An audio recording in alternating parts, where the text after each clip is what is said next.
Yo paso consulta algunos días en folletes y hay días que de 25 pacientes que veo en una mañana, 20 son osteoporosis.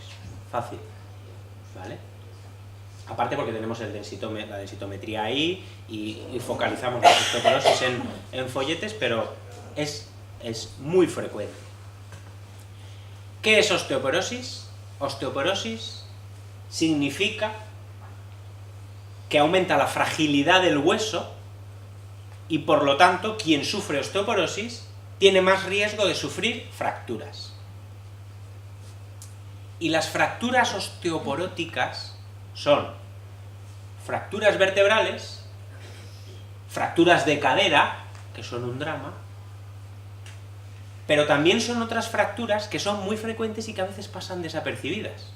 Por ejemplo, la fractura de muñeca, el coles, o la fractura de hombro, algunas veces nos están indicando que el hueso es frágil.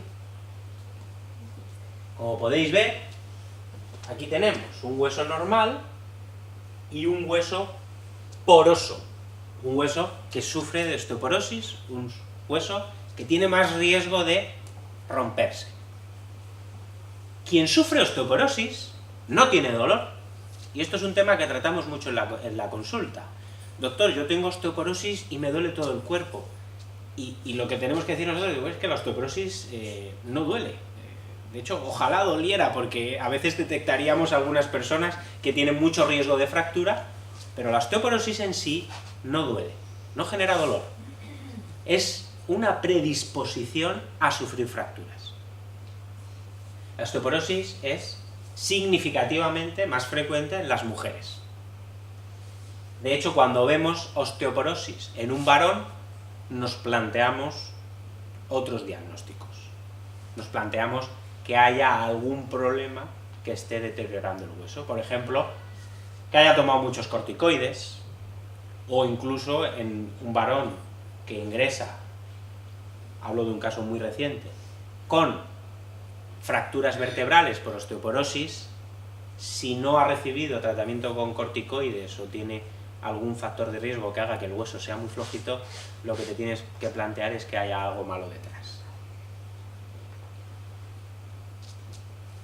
La osteoporosis, cuando nosotros, los reumatólogos, valoramos a alguien el riesgo de osteoporosis, lo que cogemos es una listita de preguntas y medimos los factores de riesgo. Es decir, esto en la consulta, yo hablo muy claro, y en la consulta hablo igual de claro, intento explicarme lo mejor posible.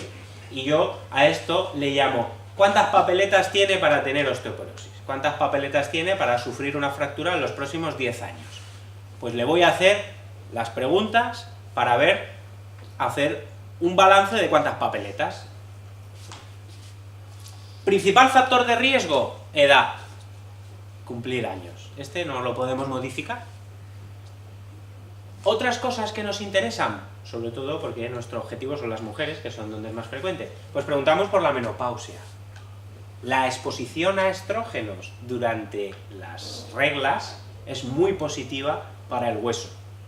Y es muy negativo cuando cae esa exposición y ya no tenemos esos niveles de hormonas. Y de hecho, después de la menopausia es cuando empieza a caer la masa en el hueso. Una de las preguntas que hago yo es: ¿cuándo tuvo la última regla? Si ha tenido la menopausia. Si es por debajo de los 50, 45, levantamos la ceja y apuntamos factor de riesgo. Si es con 30, es un factor de riesgo muy alto. Y no siempre, pero de vez en cuando, dependiendo de los casos, preguntamos edad de la primera regla, porque hay algunos que tuvieron la regla muy tarde, y eso también es un factor de riesgo. Preguntamos por fármacos.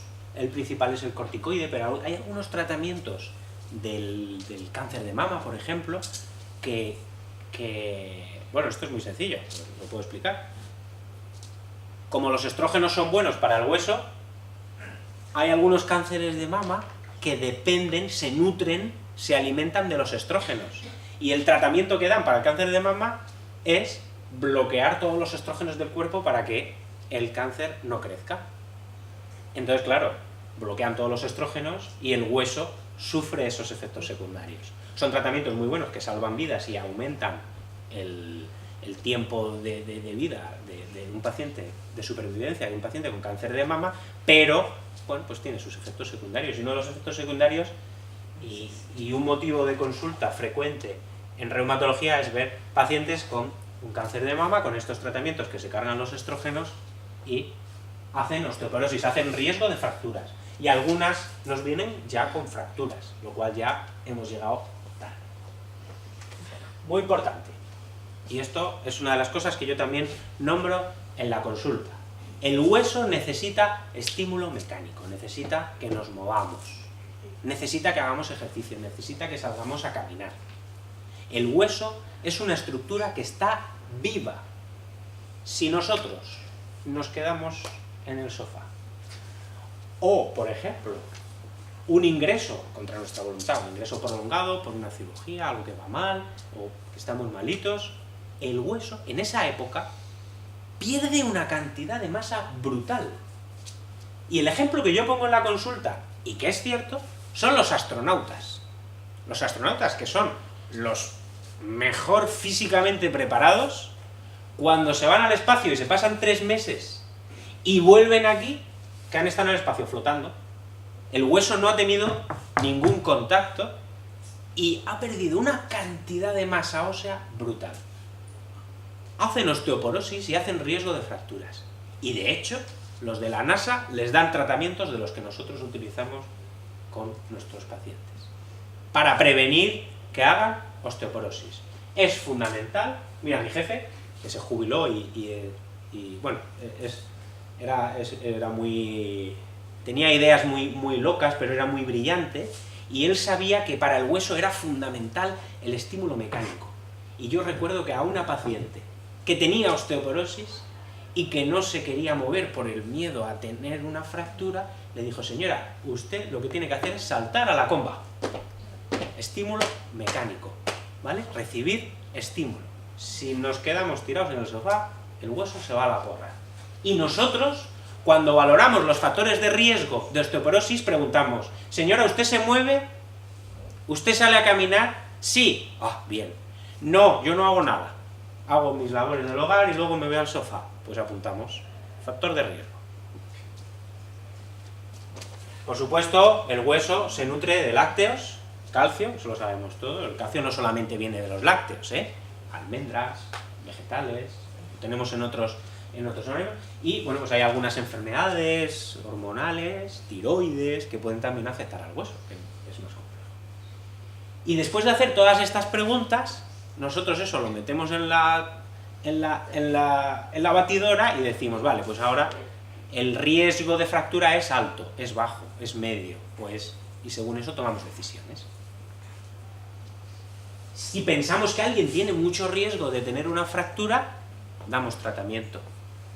Si pensamos que tiene un bajo riesgo de tener una fractura, pues lo que hacemos es dar los suplementos de calcio y vitamina D por la dieta y las recomendaciones de salga a caminar, no fume, que el tabaco también deteriora mucho el hueso, actividad física.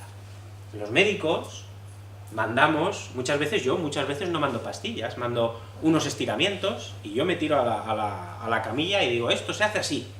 Y además, si viene otro día, le digo: haga los ejercicios, porque así pillo a más de uno que no los ha hecho. Y vamos a hablar de un tema, una enfermedad que es muy frecuente, que a veces los pacientes que sufren esta enfermedad están desubicados, perdidos, y para esta enfermedad que nos toca a los reumatólogos, pero nos toca en realidad a todos los especialistas que vemos aparato locomotor, yo siempre que hago el diagnóstico y que confirmo esta enfermedad, lo explico de una forma que he diseñado rápida, porque las consultas tenemos 10 minutos por cada uno, no dan para más, pero siempre dedico un poquito más de tiempo porque son pacientes a los que no les podemos dar un seguimiento. Y dedico un poquito más de tiempo a explicar. La fibromialgia es sumamente compleja. Es raro la revista científica de reumatología que abro y no tiene por lo menos un artículo nuevo de una nueva teoría o tratamientos que se están probando. O sea que hay mucha ciencia detrás de esto y es muy compleja, no se comprende del todo, pero sí que hay 3 puntos que son fundamentales y que alguien con fibromialgia tiene que entender para poder tener una calidad de vida mejor. Entonces yo he diseñado este esquema que después de verlo algún compañero mío reumatólogo me ha confesado que lo utiliza también para explicarlo a sus pacientes, o sea que no debe de ir muy desencaminado.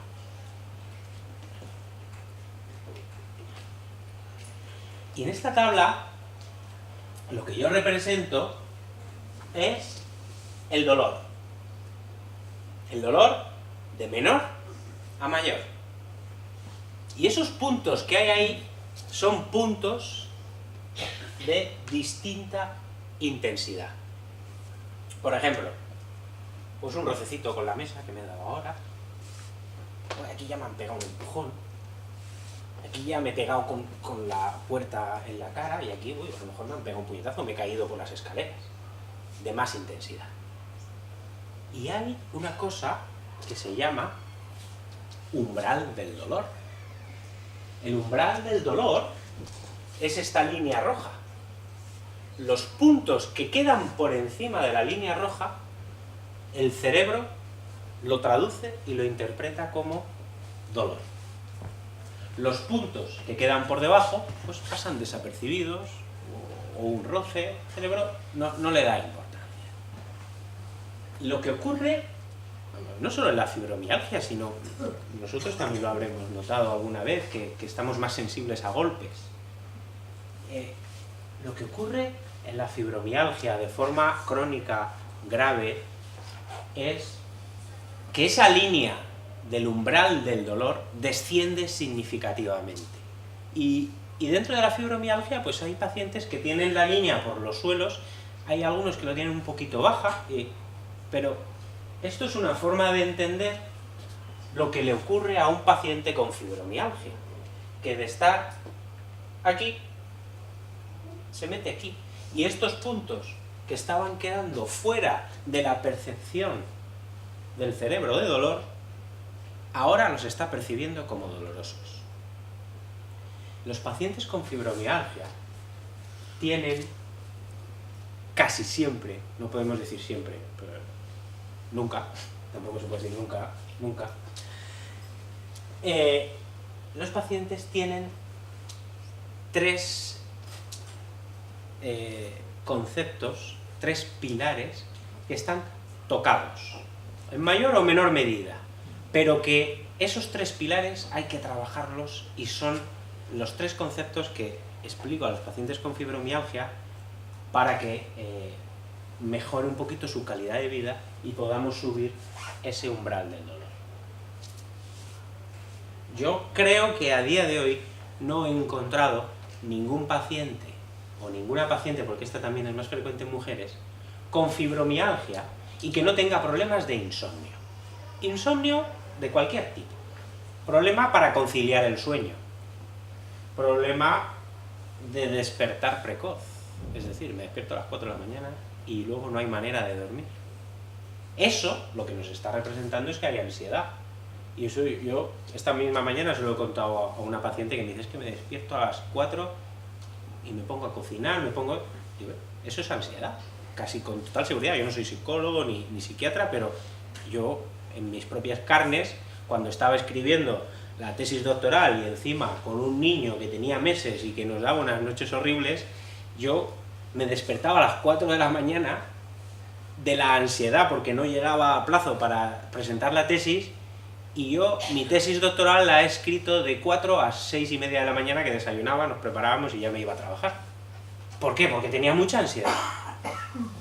El insomnio es un pilar clave en los pacientes que tienen fibromialgia.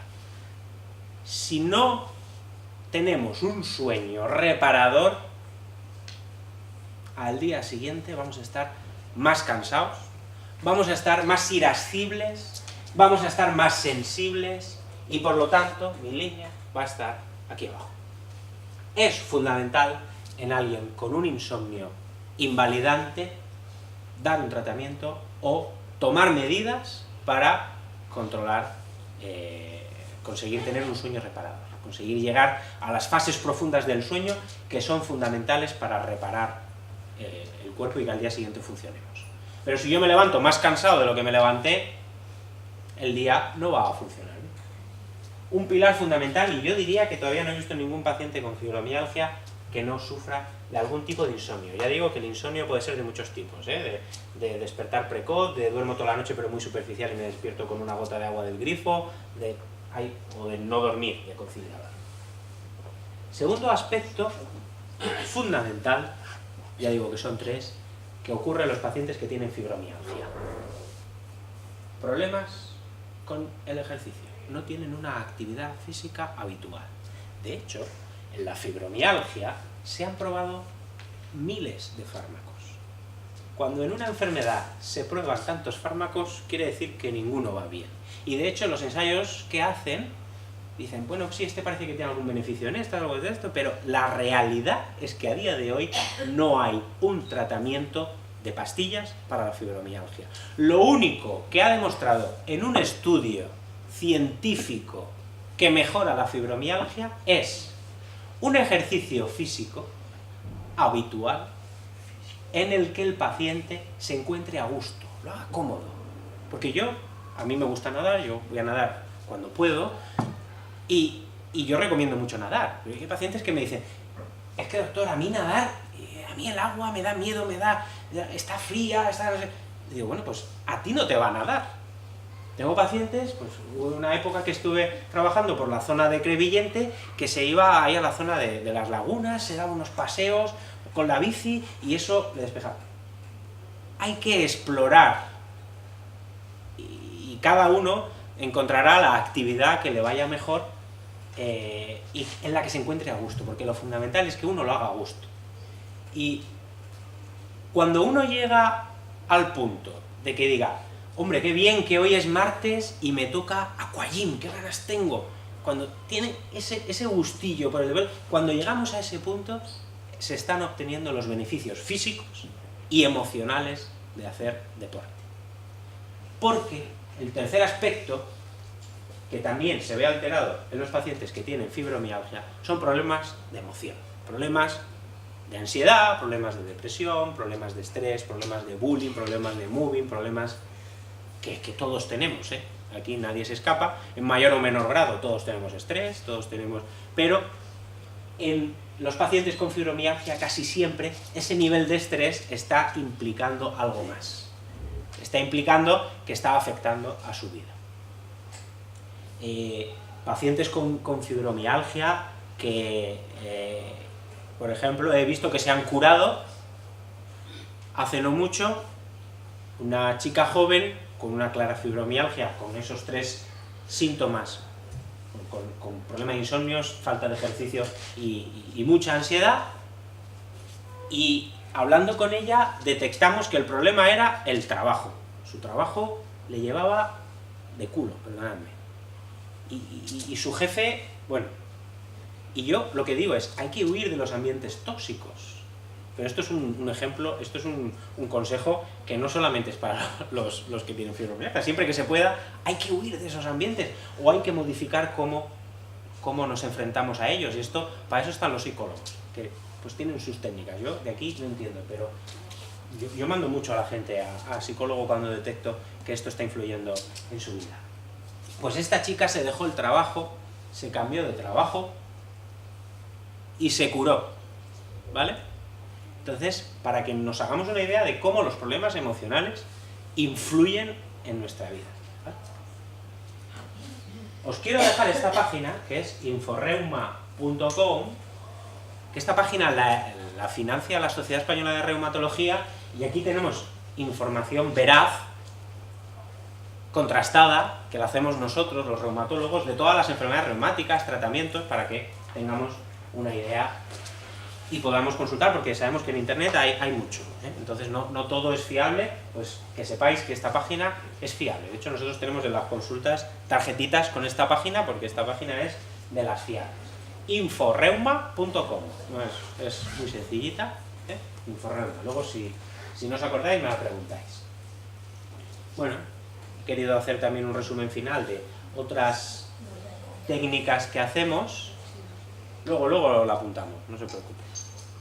Y los reumatólogos hacemos infiltraciones, hacemos muchas técnicas, y he querido traer esta imagen que es de hace poquito, que estamos haciendo ahí una ecografía de un hombro. Nosotros vemos muchos pacientes con hombro, y bueno, pues hacemos una infiltración, ahí un pinchacito, le sacamos el líquido que tenía esta señora acumulado en el hombro, y con el mismo pinchacito, en el mismo pinchazo cogemos, cambiamos la jeringa, le hacemos una infiltración, y esta señora, todo esto lo hacemos en la consulta, nos dan 10 minutos, pero bueno, cuando tenemos que hacer esto nos tardamos 15, acumulamos un poquito de retraso, lo siento, pero vamos, que no es por nosotros, es porque esa paciente se ha ahorrado venir 3 veces, se ha ahorrado venir a la eco, venir a la infiltración. La misma consulta lo hacemos todo, y esta señora pues se fue a su casa contenta. Y esto pues algunos de estos compañeros los conocéis porque somos yo, el doctor Santos, el doctor Rosas, el doctor Senabre, somos los reumatólogos de esta área, y bueno, pues el equipo de enfermería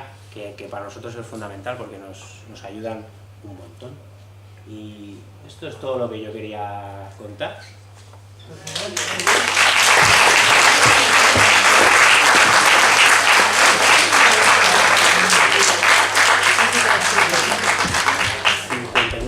Onda, muchas gracias. A mí me ha encantado, yo creo que a todos hemos aprendido muchísimo. Tanto que bueno, lo voy a apuntar ya para el verano. Tengo que volver a hablar de otro tema y te voy a apuntar siempre.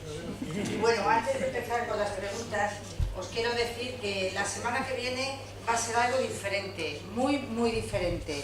Espero que os guste y que vayáis. Será en el ayuntamiento. ¿Por qué? Porque va a ser como un pequeño homenaje a Manolo Escobar.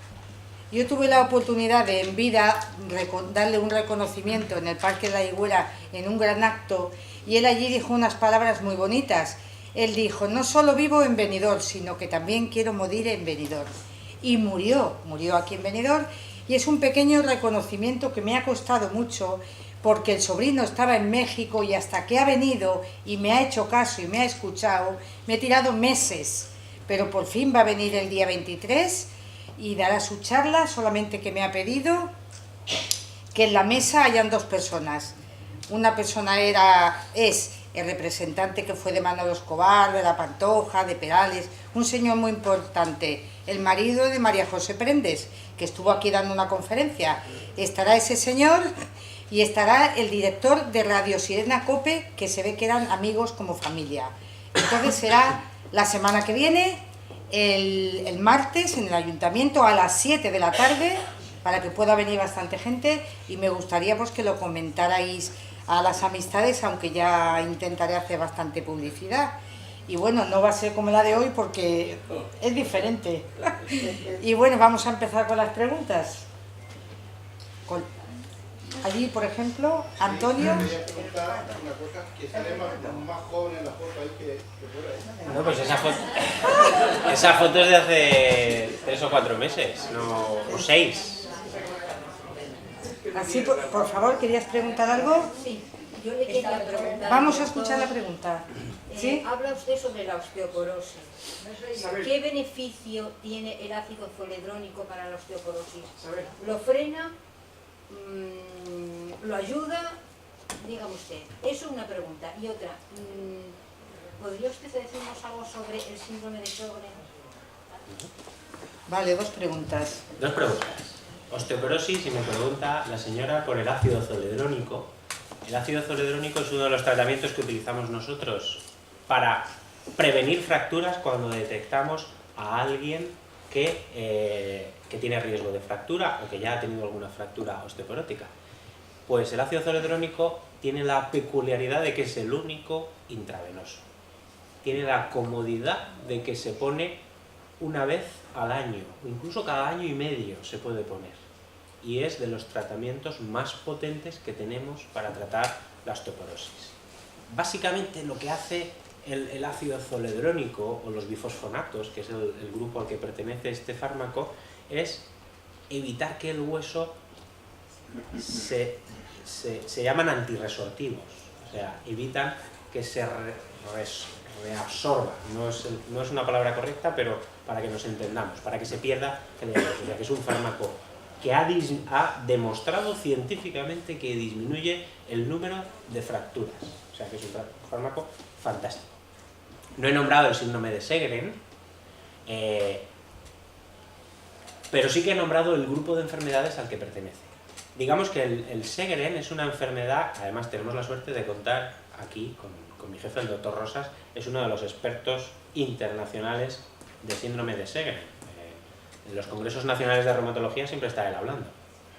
Pero bueno, lo he nombrado indirectamente porque pertenece al grupo de la familia del lupus, que probablemente es la enfermedad más conocida, comparte síntomas y es una enfermedad autoinmune y se caracteriza básicamente porque causa sequedad en las glándulas, sequedad en los ojos y en la boca, porque los anticuerpos que se fabrican en el Sjögren atacan a las glándulas salivares y lacrimales. Por lo tanto, se deja de fabricar lágrima, se deja de fabricar saliva, y los pacientes que tienen esto pues tienen más conjuntivitis porque no tienen lágrima y tienen más caries y problemas, bueno, a veces se caen todas las piezas dentales. Es una enfermedad, podría hablar horas. Entonces es una enfermedad compleja y eso, no sé si... Muy bien, gracias.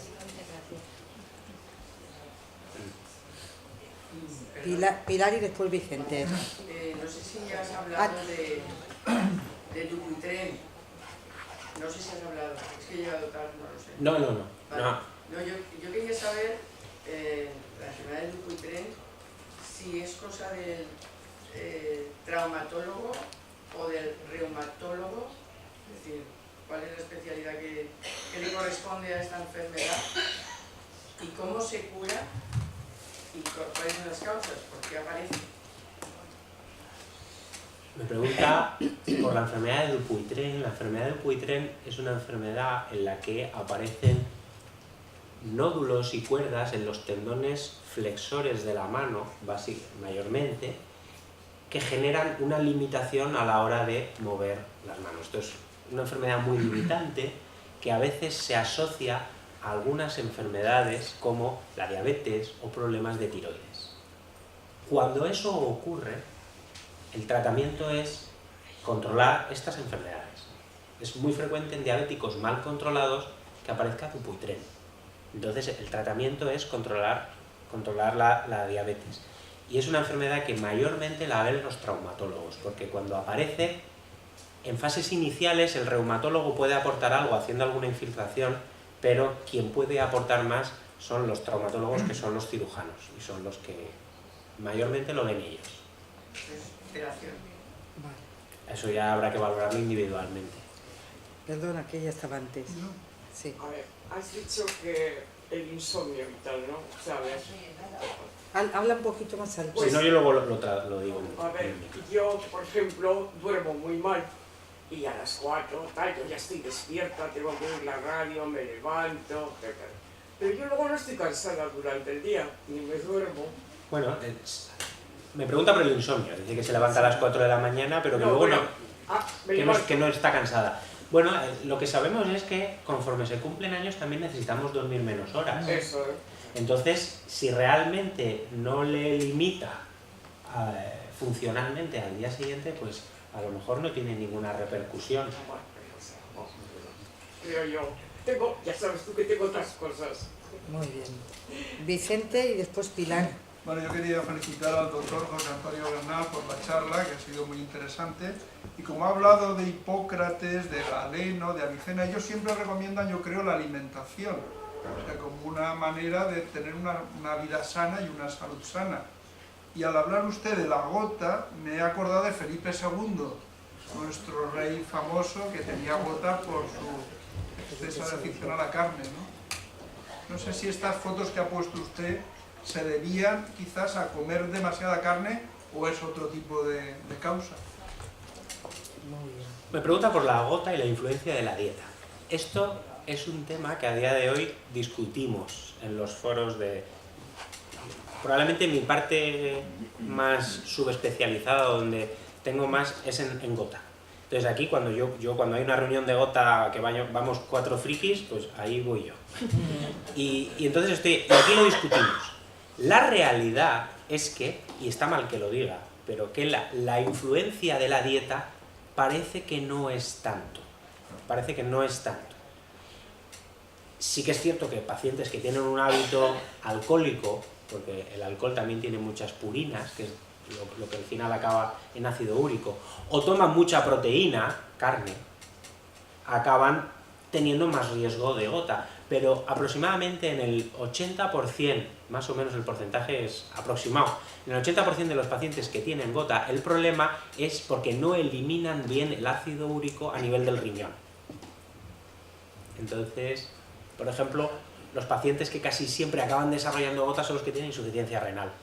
Acumulan el ácido úrico alto durante mucho tiempo y acaban teniendo gota. Entonces, la dieta influye, sí, por supuesto, pero no lo es todo. Se puede resumir así. Muy bien. ¿Pilar? Yo quería saber, por favor, una curiosidad.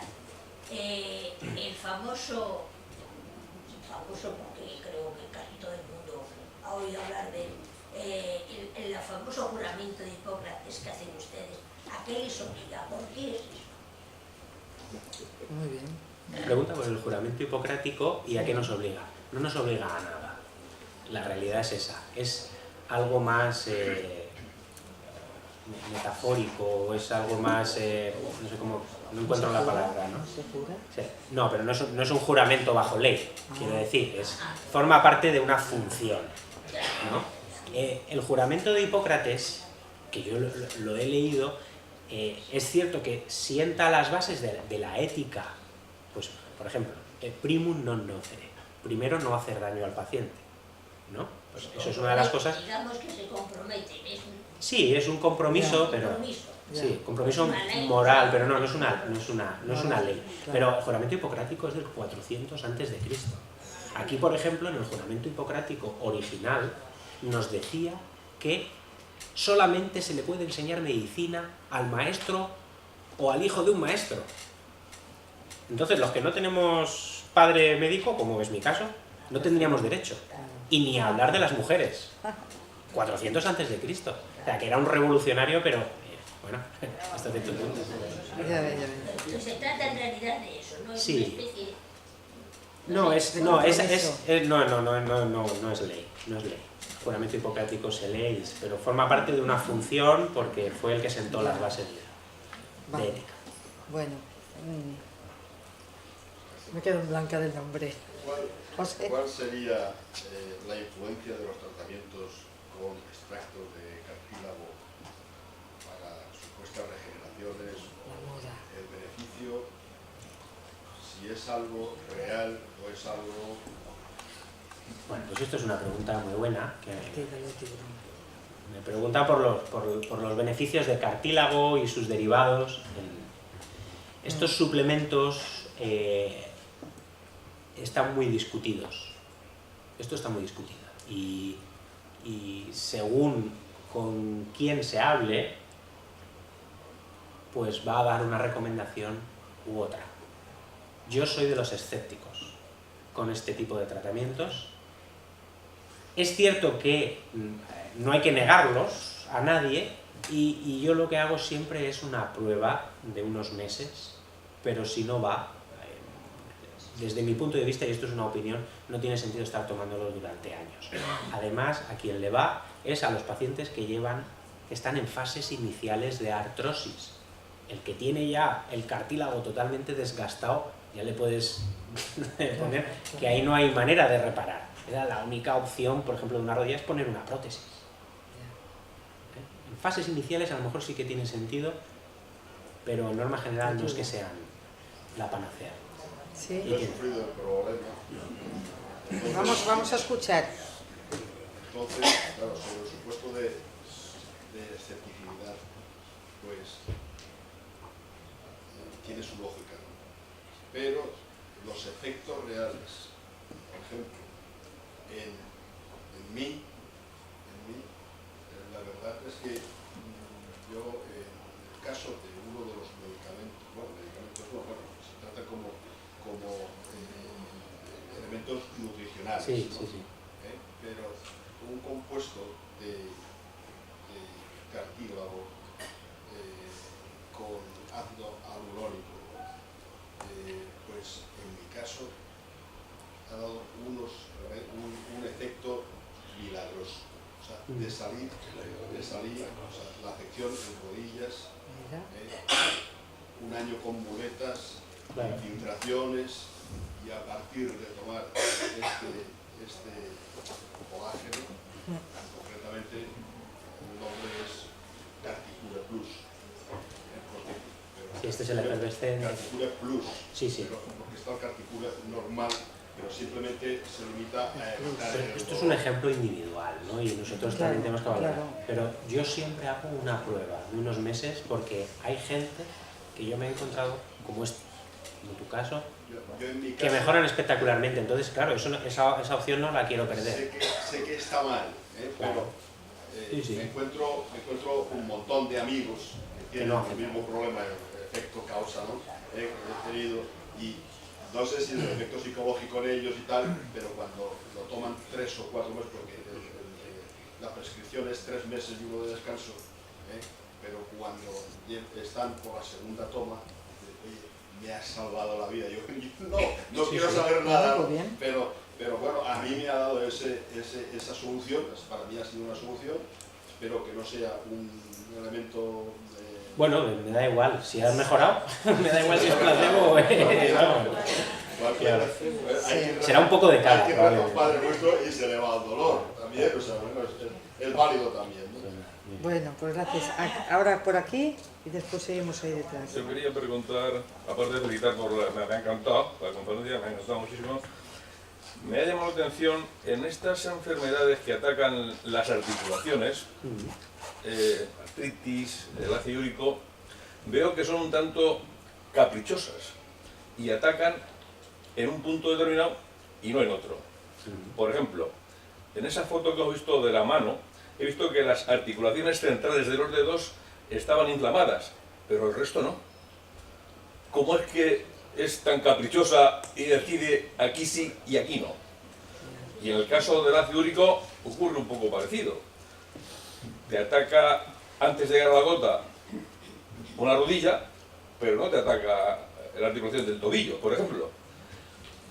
¿Hay alguna causa que justifique ese capricho? Sí, sí. La aportación es magnífica. La aportación es magnífica porque es cierto, dependiendo de la enfermedad, afecta a unas articulaciones u otras. De hecho, cuando nos viene un paciente, según el tipo de articulación que está afectada, nosotros ya vamos pensando en, pues esto es una artritis psoriática, o esto es una artritis reumatoide, o esto es un ataque de gota. Eso es porque no todas las articulaciones son iguales y el tipo de anticuerpo que se genera según la enfermedad no va contra el mismo elemento. Entonces, no es lo mismo una articulación de rodilla. Por ejemplo, la artritis psoriática característicamente afecta a las interfalángicas distales. Y la artritis reumatoide característicamente afecta a las proximales y a las metacarpofalángicas. ¿Por qué? Porque son distintas. La realidad es que son distintas. Entonces, cada enfermedad ataca a una. Y en la gota... Hablo mucho, perdón. No, es que esto quiere hablar. Claro, sí. Yo no tengo prisa. Tú no tengo contesta. prisa. ¿Has contestado ya? Y la gota... Es muy curioso, ya os he dicho que soy un friki de la gota.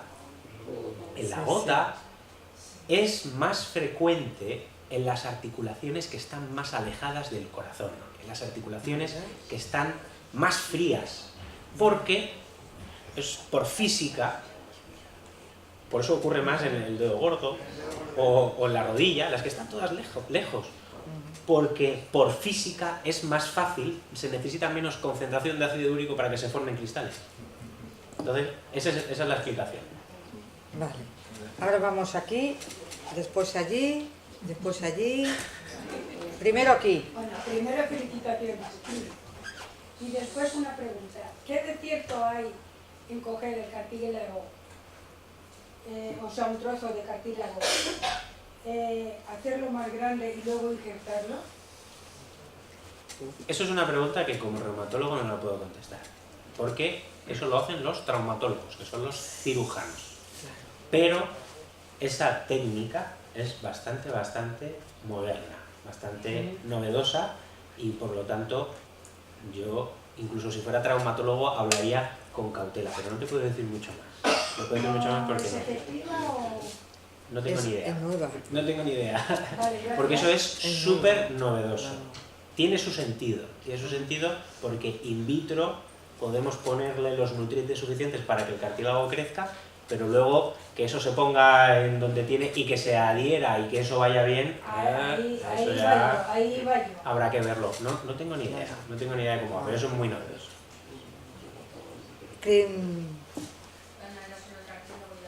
Ah, ¿sí?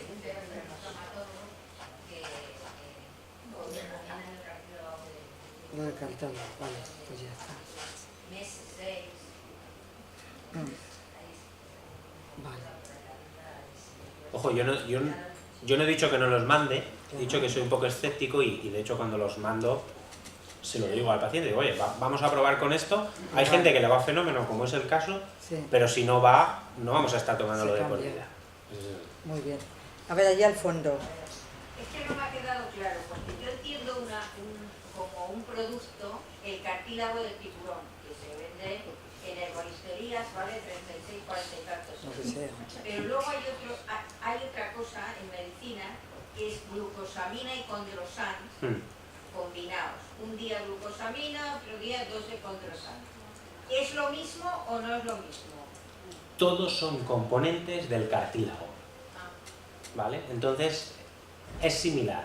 Lo único que uno pues ha demostrado más que otro, y entonces uno va financiado por la seguridad social y los otros los pagamos. Esa es la única diferencia. Pero todos son componentes de... ¿Y cuál